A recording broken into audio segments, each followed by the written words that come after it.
Party ప్రతిష్టను ప్రభుత్వం యొక్క ప్రతిష్టను ముందుకు నడిపిస్తున్న మిత్రులు దుద్దిల్ల శ్రీధర్ బాబు గారు ఈ ప్రాంతం నుంచే ప్రాతినిధ్యం వహించడం మీకు మాకు మనకందరికీ ఒక గర్వకారణం. ఇదే కాదు మిత్రులారా, మీకందరికీ తెలుసు 69 తొలి తెలంగాణ ఉద్యమం కావచ్చు, 2009 మళ్ళీ తెలంగాణ ఉద్యమం కావచ్చు, కాకతీయ ఉస్మానియా యూనివర్సిటీలే ముందు బాగాన నిలబడి 4 కోట్ల తెలంగాణ ప్రజల పక్షాన కొట్లాడిన చరిత్ర కాకతీయ యూనివర్సిటీ విద్యార్థులకు ఉన్నది. తెలంగాణ ఉద్యమంలో కర్త కర్మ క్రియగా మారి తెలంగాణ రాష్ట్ర సాధనలో కాకతీయ యూనివర్సిటీ విద్యార్థులు ఈరోజు తెలంగాణ సాధనలో అత్యంత క్రియాశీలక పాత్ర పోషించారు. ఆ కాకతీయ యూనివర్సిటీ ఈ ఉమ్మడి వరంగల్ జిల్లాలోనే ఉండడము ఒక గొప్ప విషయం. ఇదే కాదు, మళ్ళీ తెలంగాణ ఉద్యమంలో తెలంగాణ 4 కోట్ల ప్రజలకు ఒక గొప్ప ఆలోచనను అందించి వ్యూహాత్మకంగా ఎత్తుగడలతో తెలంగాణ రాష్ట్రాన్ని సాధించడంలో ముందు బాగాన నిలబడ్డ ప్రొఫెసర్ జయశంకర్ గారు ఈ భూపాలపల్లి ప్రాంతానికి సంబంధించిన గొప్ప వ్యక్తి, ఈ ప్రాంతానికి సంబంధించిన వారే. ప్రొఫెసర్ జయశంకర్ గారి ఆలోచన, కాళోజీ గారి ఆవేశం తెలంగాణ ఉద్యమంలో ఈ వరంగల్ కిల్లా మనకందరికీ ఆదర్శంగా నిలబడి ఈనాడు తెలంగాణ రాష్ట్రాన్ని సాధించడంలో ఈరోజు మనం విజయం సాధించినాం. ఇదే కాదు, ఈనాడు తెలంగాణ రాష్ట్రమే కాదు, పక్కనున్న ఆంధ్రప్రదేశ్ ఇతర రాష్ట్రాలలో వెలుగులు చిమ్మడానికి కారణం ఈ నల్ల బంగారాన్ని వెలికి తీస్తున్న సింగరేణి కార్మికులు ఈరోజు దేశానికి ఆదర్శం. ఈరోజు సింగరేణి కార్మికుల యొక్క శ్రమ తమ రక్తాన్ని చెమటగా మార్చి నల్ల బొగ్గును బంగారంగా వెలికి తీసి ఈరోజు లోకానికే వెలుగులను అందిస్తున్న ప్రాంతం భూపాలపల్లి ప్రాంతం. సింగరేణి కార్మికుల యొక్క ప్రత్యేకత తెలంగాణ ఉద్యమంలో మనం చూసినాం. ఆనాడు రాష్ట్ర సాధన ఆలస్యమైనప్పుడు కేంద్ర ప్రభుత్వం మీద సీమాంధ్ర పాలకులు సమైక్య పాలనలో ఒత్తిడి తెచ్చినప్పుడు ఇక తెలంగాణ రాష్ట్ర సాధన ఆనాటి రాజకీయ పార్టీలతో అసాధ్యం అనుకున్నప్పుడు వేలాది మంది సింగరేణి కార్మికులు నడుం బిగించి పిడికిలెత్తి కొట్లాడి తెలంగాణ రాష్ట్రాన్ని సాధించడానికి కారణమైన సింగరేణి కార్మికులు ఈ ప్రాంతానికి ప్రాతినిధ్యం వహించడం మన అందరికీ కూడా గర్వకారణం అని చెప్పి నేను ఈ వేదిక మీద నుంచి చెప్పదలుచుకున్నా. మిత్రులారా, ఈనాడు మీకు అందరికీ తెలుసు, భూపాలపల్లి అనేది ఒక చిన్న కుగ్రామంగా 500-600 జనాభాతో మొదలయ్యి ఆనాడు అన్న పెద్దలు నందమూరి తారక రామారావు గారు మొట్టమొదట ఈ భూపాలపల్లిని మండల కేంద్రంగా మార్చి మొట్టమొదటి పునాది రాయి ఈ ప్రాంతంలో సింగరేణి బొగ్గు ఉత్పత్తికి ఆనాడు పెద్దలు ఎన్టీ రామారావు గారు ఇక్కడ పునాది వేయడం జరిగింది. ఇక మళ్ళీ భూపాలపల్లి వెనక్కి తిరిగి చూడలేదు. ఆ తర్వాత అభివృద్ధి పదం వైపు నడుస్తూ 600 జనాభా ఈనాడు 60,000 ఓట్లతోని జిల్లా కేంద్రంగా భూపాలపల్లి మున్సిపాలిటీగా ఈరోజు రాష్ట్రానికే వన్నె తెచ్చే ప్రాంతంగా అభివృద్ధి చెందింది. ఈనాడు మన కళ్ళ ముందల్లే చిన్న గ్రామం నుంచి జిల్లా కేంద్రంగా భూపాలపల్లి అభివృద్ధి చెందింది అనంటే ఆనాడు కాంగ్రెస్ పార్టీ చేసిన అభివృద్ధి ఈరోజు ఈ ప్రాంతం అభివృద్ధికి కారణమైంది. అయితే మిత్రులారా, నిన్న మన కొంతమంది ప్రకటనలు చేస్తున్నారు, నేను నిశ్చితంగా గమనిస్తున్నా. మేం భూపాలపల్లి జిల్లా ఇస్తే కాంగ్రెస్ పార్టీ జిల్లాను రద్దు చేస్తుందని ఒక తప్పుడు విషపు ప్రచారం చేస్తున్నారు. ఈ వేదిక మీద నుంచి మీడియా మిత్రులకు 4 కోట్ల తెలంగాణ ప్రజలకు నేను స్పష్టంగా చెప్పదలుచుకున్నా, ఏ జిల్లాలను తొలగించడం కానీ కొత్త జిల్లాలను ఇచ్చే ఆలోచన కానీ ప్రభుత్వ పరిధిలో పరిశీలనలు లేదు.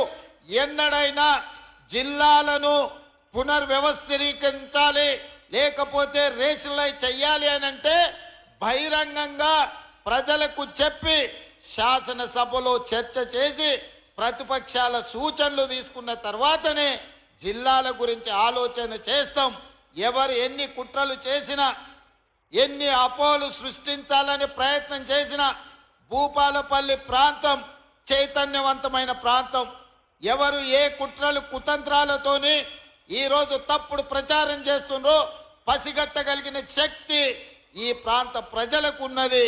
భూపాలపల్లి జిల్లా ఎక్కడికి పోదు, జిల్లా కొనసాగుతుంది. అభివృద్ధి పదం వైపు నడిపించే బాధ్యత మన ప్రభుత్వం తీసుకుంటుంది. కొంతమంది చిల్లర మల్లర ప్రచారాలు చేస్తారు.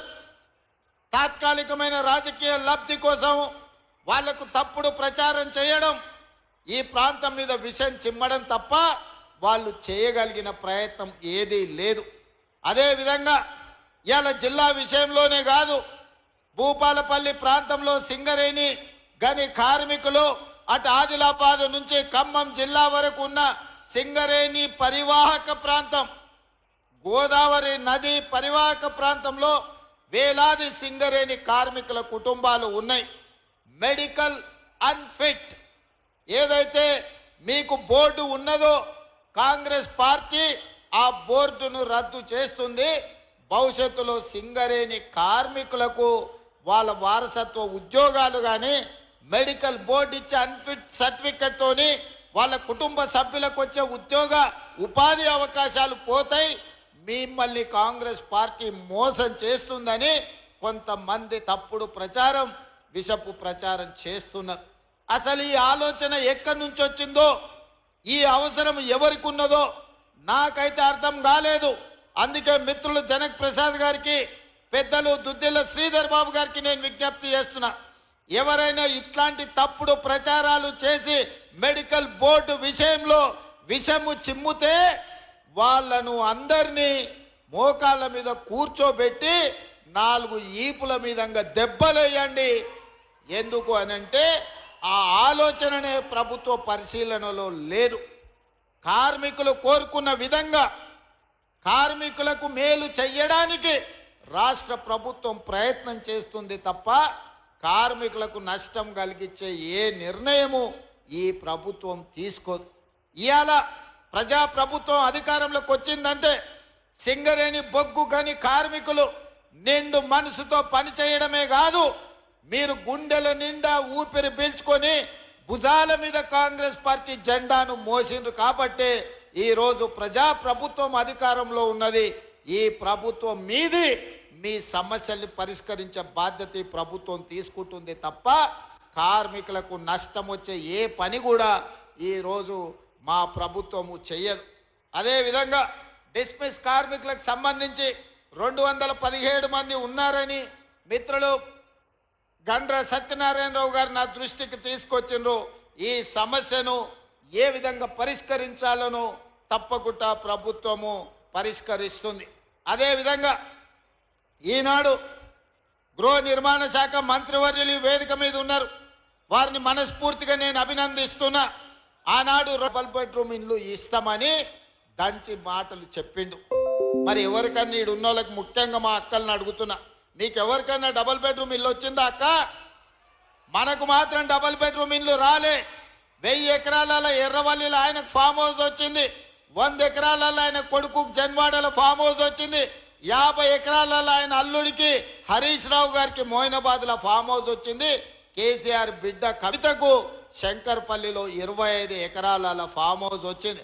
ఆయన్నే కాదు, ఆయనకు మందు గోళీలు అందించే సంతోష్ రావు కూడా 20-30 ఎకరాల ఫామ్ హౌస్ వచ్చిందయా.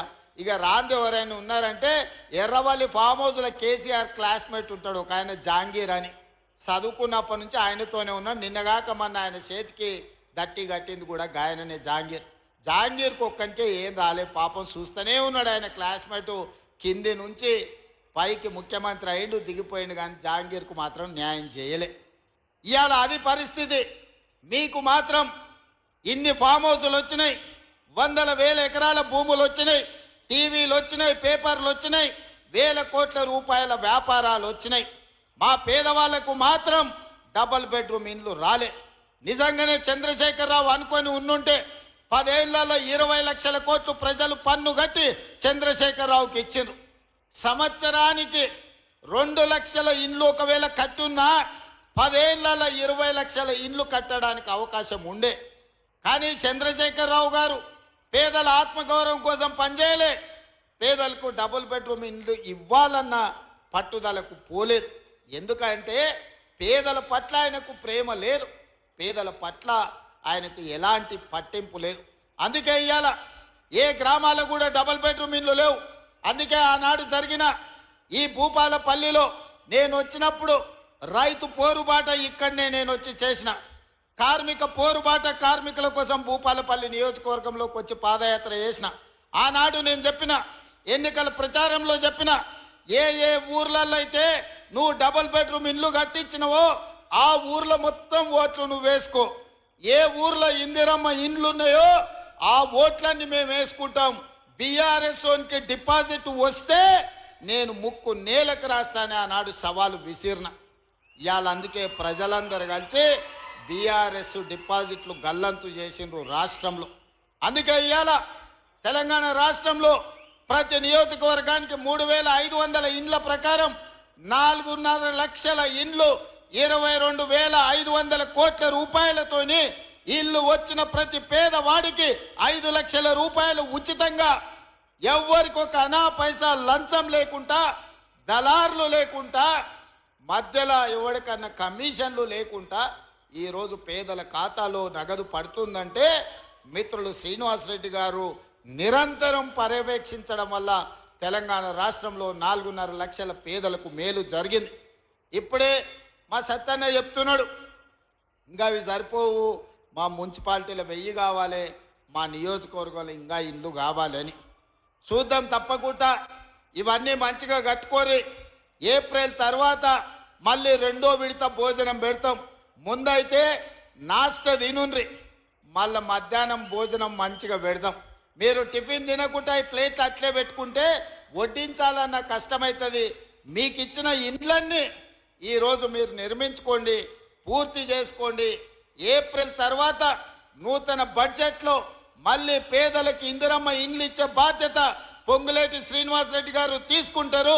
పేదల ఆత్మగౌరవం పెరిగే విధంగా మా ఆడబిడ్డలు మనస్ఫూర్తిగా మమ్మల్ని ఆశీర్వదించే విధంగా ఇందిరమ్మ ఇండ్లు 2వ విడత మంజూరు చేసి పేదల ఆత్మగౌరవం నిలబెట్టే బాధ్యత మన ప్రభుత్వం తీసుకుంటుంది అని చెప్పి నేను ఈరోజు మీకు అందరికి తెలియజేస్తున్నా. మిత్రులారా, మీరు చూసిండ్రు సరస్వతి పుష్కరాలు మంతని ప్రాంతంలో మనం నిర్వహించుకున్నాం. అద్భుతంగా లక్షలాది మంది సరస్వతి పుష్కరాలలో పాల్గొన్నారు. ఆ తర్వాత నిన్నగాక మొన్న సమ్మక్క సారలమ్మ 1000 ఏళ్లకు గుర్తుండే విధంగా ఈనాడు అద్భుతమైన కట్టడాలతోని 100 రోజుల్లోనే సమ్మక్క సారలమ్మను విస్తరిస్తే దాదాపుగా 2 కోట్ల మంది భక్తులు సమ్మక్క సారలమ్మను సందర్శించుకున్నారు. సమ్మక్క సారలమ్మకు పోయిన వాళ్ళందరూ భూపాలపల్లి ప్రాంతం నుంచే వెళ్ళడం జరుగుతుంది. ఈరోజు రామప్ప చెరువు నుంచి కూడా జంపన్న వాగులకు నీళ్ళిచ్చే కార్యక్రమాన్ని రాబోయే రోజులలో దక్షిణ కుంభమేళగా ఈ రోజు మనము సమ్మక్క సారలమ్మ జాతరని నిర్వహించుకున్నాము. ఇది ఒక గొప్ప అనుభూతి. ఇందులో మా అక్క కొండా సురేఖమ్మ నిరంతరం సమ్మక్క సారలమ్మ పనులను పర్యవేక్షించి ఒక పక్కన సీతక్క, 2వ పక్కన సురేఖమ్మ, వీళ్ళిద్దరిని పొంగులేటి శ్రీనివాసరెడ్డి గారు సమన్వయం చేసి ఈరోజు దేశంలోనే తెలంగాణ రాష్ట్ర ప్రతిష్టను పెంచి సమ్మక్క సారలమ్మ జాతరను పూర్తి చేసుకొని ఈరోజు తెలంగాణ గౌరవాన్ని, కీర్తి ప్రతిష్టను వాళ్ళు పెంపొందించడం జరిగింది. ఇదే కాదు మిత్రులారా, 2027లో గోదావరి పుష్కరాలు రాబోతున్నాయి. ఆదిలాబాదులో మొదలు పెడితే ఖమ్మం జిల్లా వరకు గోదావరి పరివాహక ప్రాంతం తెలంగాణ ప్రాంతానికి వరప్రదాయిని, అత్యంత పవిత్రమైన గోదావరి జలాల పుష్కరాలు వచ్చే సంవత్సరం రాబోతున్నాయి. అందుకే ఈ వేదిక మీద నుంచి శ్రీధర్ బాబు గారికి, కొండా సురేఖమ్మ గారికి నేను సూచన చేస్తున్నా. ఆదిలాబాదులో బాసర నుంచి ఖమ్మం జిల్లాలో భద్రాచలం వరకు ప్రతి దేవాలయాన్ని, గోదావరి పరివాహక ప్రాంతాన్ని పర్యాటక ప్రాంతంగా తీర్చిదిద్ది అవసరమైతే 3-4 వేల కోట్ల రూపాయలు ఖర్చైనా బాసర నుంచి భద్రాచలం వరకు ధర్మపురి నుంచి భూపాలపల్లి నరసింహస్వామి మందిరం వరకు అభివృద్ధికి కావాల్సిన నిధులనిచ్చే బాధ్యత ఈ ప్రభుత్వం తీసుకుంటుంది. పర్యాటక కేంద్రాలను, ఫారెస్ట్ ప్రాంతంలో రిసార్ట్లను అభివృద్ధి చేసే బాధ్యత మన ప్రభుత్వం తీసుకుంటుంది. రాబోయే రోజుల్లో మీ ప్రాంతానికి మహర్దశ పట్టబోతుంది. బాసర నుంచి భద్రాచలం వరకు జరిగే అభివృద్ధిలో భూపాలపల్లి, మంతని, ములుగు నుంచి మొదలు పెడితే గోదావరి పరివాహక ప్రాంతాన్ని మొత్తము ఇవాళ అభివృద్ధి చెయ్యాలని మనం ఆలోచన చేస్తున్నాం.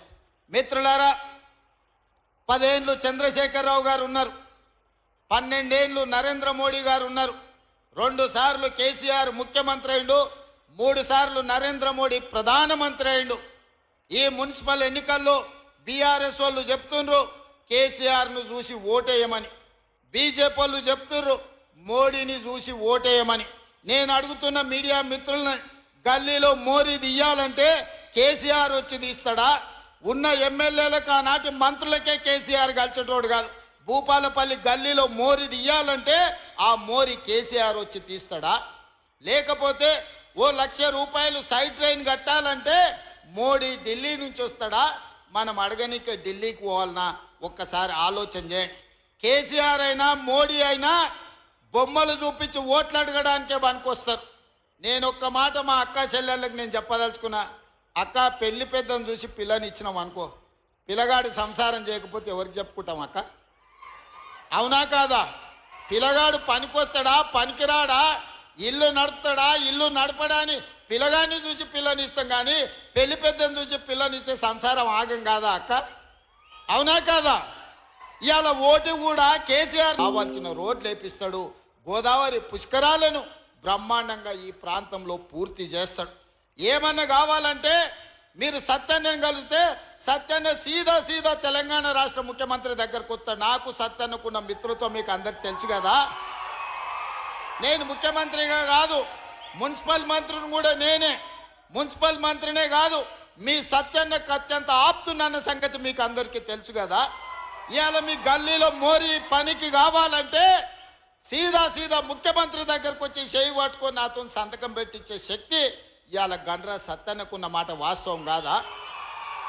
ఇవాళ మీ గల్లీ అభివృద్ధి చేసుకోవాలంటే మీ గండ్ర సత్తన్న మీకు కావాలి, కానీ ఎర్రవల్లి ఫామ్ హౌస్లో బోర్ల బొక్కలు వండుకునే కేసీఆర్ వస్తాడా?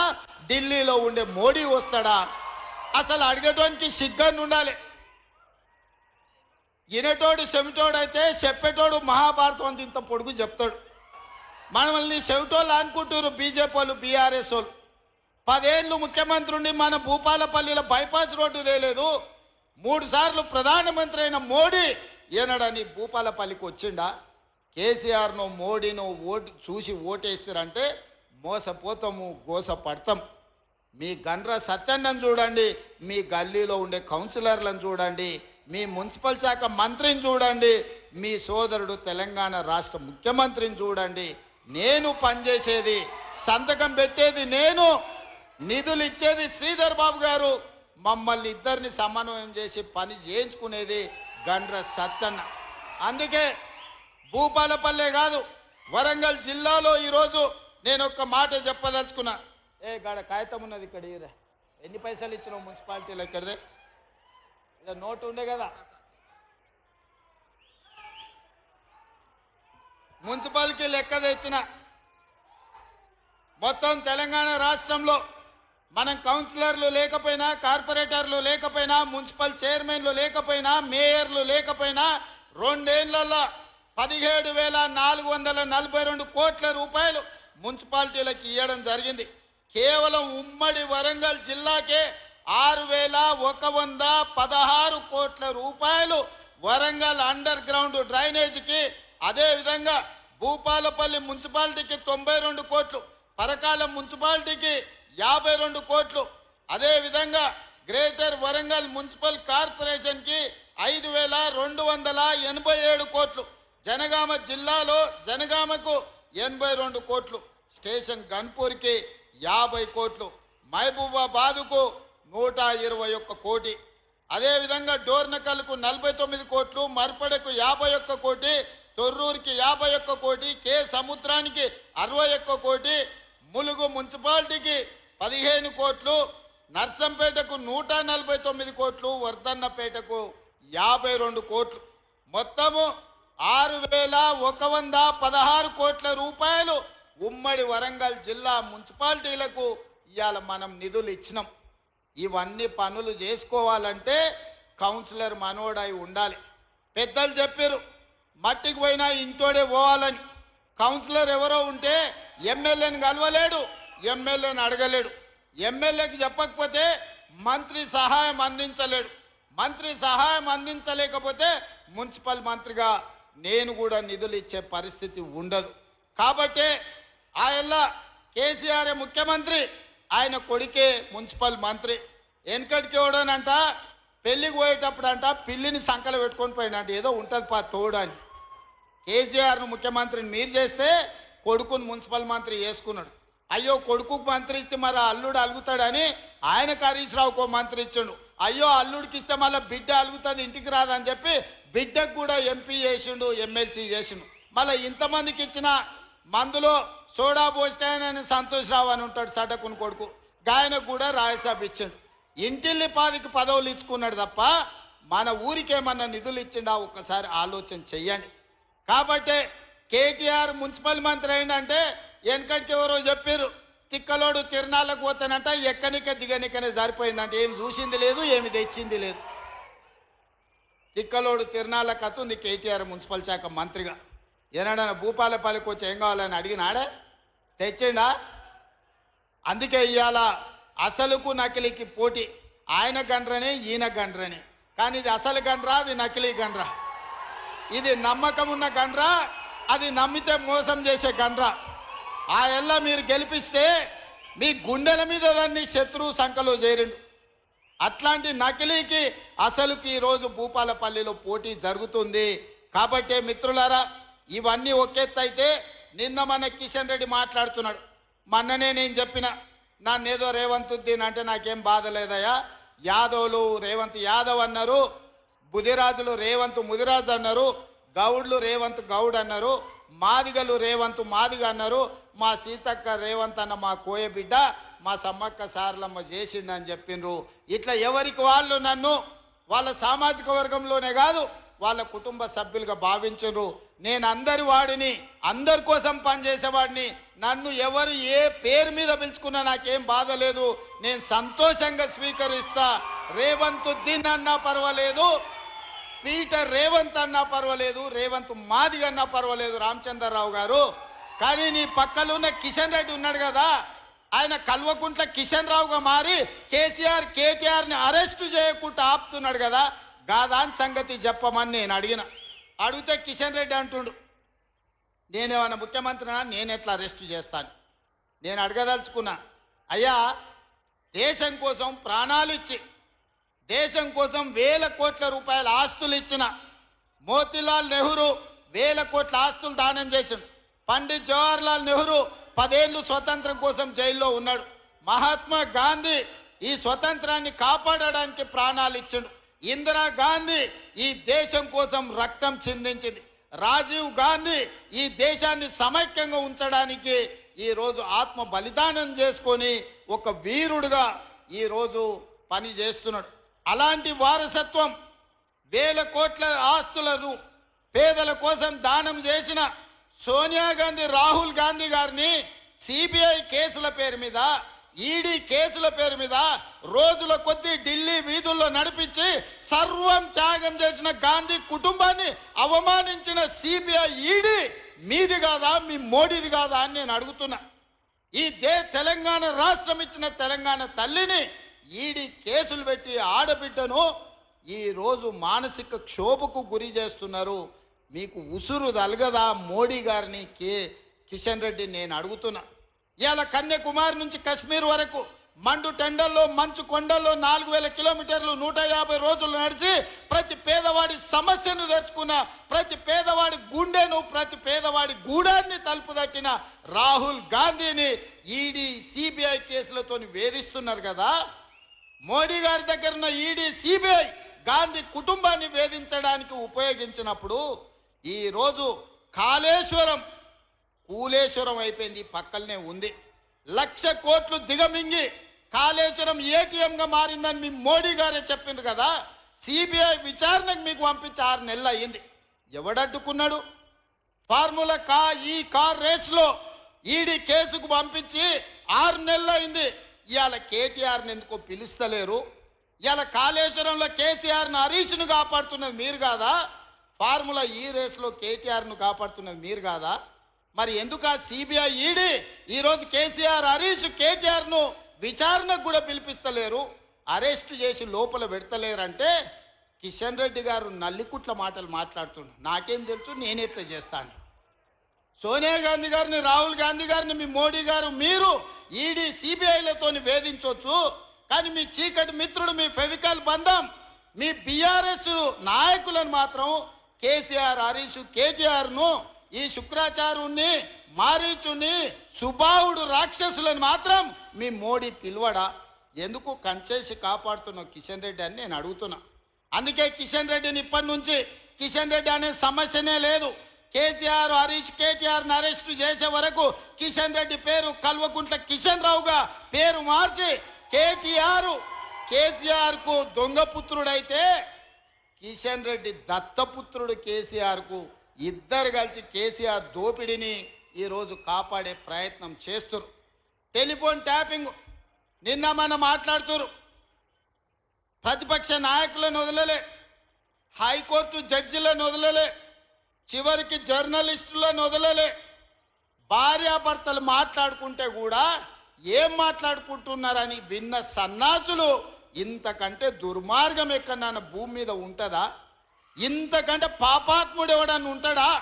పెళ్ళా మొగుడు ఫోన్లో మాట్లాడుకుంటే కూడా వాళ్ళ మాటలిని, సినిమా తారల మాటలిని, ప్రతిపక్ష నాయకుల మాటలిని, జర్నలిస్టులను జడ్జిలను కూడా బ్లాక్మెయిల్ చేసి, వ్యాపారాలు చేసుకునేటోళ్లను బ్లాక్మెయిల్ చేసి, ఎవరో కాదు బీజేపీ ఎంపీ విశ్వేశ్వరరెడ్డి గారే చెప్పారు, మా ఫోన్లని, మా భూములు కొనుక్కున్నోళ్లను బ్లాక్మెయిల్ చేసి కోట్ల రూపాయలు ఎలక్టోరల్ బాండ్స్ వసూలు చేసిండ్రు, మమ్మల్ని బెదిరించి మా దగ్గర కోట్ల రూపాయలు కొల్లగొట్టిండ్రని.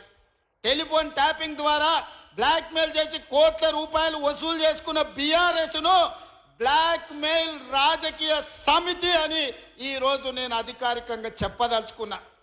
ఈరోజు బీఆర్ఎస్ అంటే బ్లాక్ మెయిల్ రాజకీయ సమితి. ఈ బీఆర్ఎస్ వాళ్ళు టెలిఫోన్ ట్యాపింగ్ ద్వారా 100 కోట్ల రూపాయలు ఇవాళ బీఆర్ఎస్ అకౌంట్లో 1500